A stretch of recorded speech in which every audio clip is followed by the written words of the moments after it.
industri termasuk PLTU turut menyumbang terhadap pencemaran udara di Jakarta. Imbasnya, warga yang tinggal di rusun terpaksa memasang jaring di ketinggian demi bisa menghirup udara bersih di Jakarta. Sementara sebagian penghuni lainnya mulai merasakan sakit di saluran pernafasan. Lantas apa solusi nyata dari para pemangku kebijakan? Kita simak informasinya berikut ini.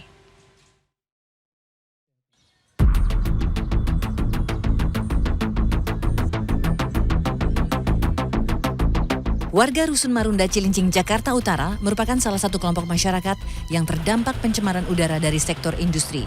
Rusun ini tak jauh dari PLTU yang berada di penjaringan Jakarta Utara dan juga kawasan berikat yang memiliki kegiatan pengolahan bahan ekspor. Asap hitam dari cerobong terlihat jelas dari rusun ini.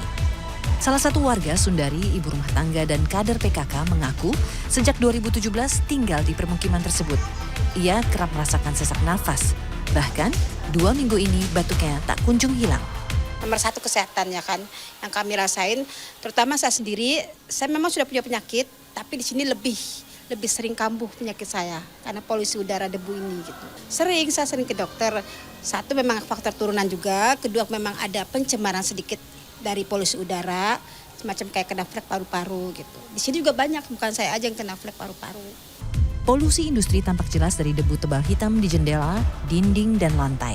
Sundari mengatakan debu tersebut menumpuk dengan cepat sehingga perlu dibersihkan secara berkala. Saat ini saya sedang berada di salah satu pemukiman yang tidak jauh dari kawasan industri, di mana saat ini saya berada di lantai paling tinggi, yaitu lantai 5. Dalam 1 tahun ini, warganya ini inisiatif untuk memasang filter ataupun jaring ini untuk memfilter debu yang masuk. Karena saking tingginya debu atau partikel polusi yang masuk, ini terlihat dari warna debu yang berwarna hitam ini. Dan tentunya hal ini dapat berdampak kepada kesehatan kita.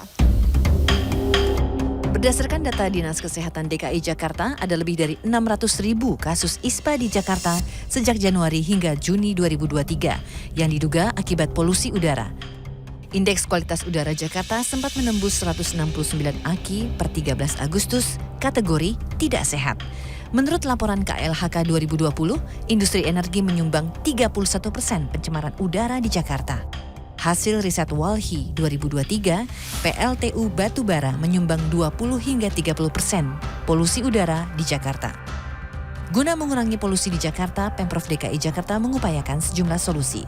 Dan khusus untuk menjelang KTT ASEAN, di sekitar venue paling banyak adalah wilayah Jakarta Selatan, itu 4-7 adalah work from home-nya ditingkatkan menjadi 75% khusus yang lokasi itu, dan anak sekolah PJJ. Setelah tanggal 7, anak sekolah biasa kembali dan work from home menjadi 50% kembali.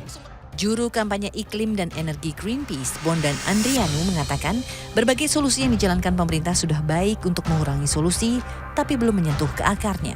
Kenapa? Karena kalau dibicarakan langkahnya adalah working from home, data yang ditemukan Greenpeace dari Dinas Lingkungan Hidup DKI Jakarta juga di 2022 ya, ketika PPKM darurat, itu terjadi peningkatan di bulan Juli kalau salah ya, PPKM darurat ini. Terjadi peningkatan hari tidak sehat di Jakarta selama PPKM darurat, peningkatannya 2 kali lipat loh, nggak main-main. Nggak ada mobil yang keluar, jangankan bicara working from home, itu nggak ada yang orang keluar pada saat itu gitu, begitu sakit. Tapi kok ada peningkatan hari tidak sehat di Jakarta, artinya kan ada sumber lain. Menurut Bondan, perlu konsistensi dan ketegasan uji emisi, baik untuk kendaraan maupun industri. Selain itu, sektor industri juga harus memiliki air pollution control dengan baku mutu yang lebih ketat dan penindakan yang tegas. Perlu diupayakan pula transisi energi terbarukan untuk mengurangi polusi dalam jangka panjang. Tim Liputan CNN Indonesia.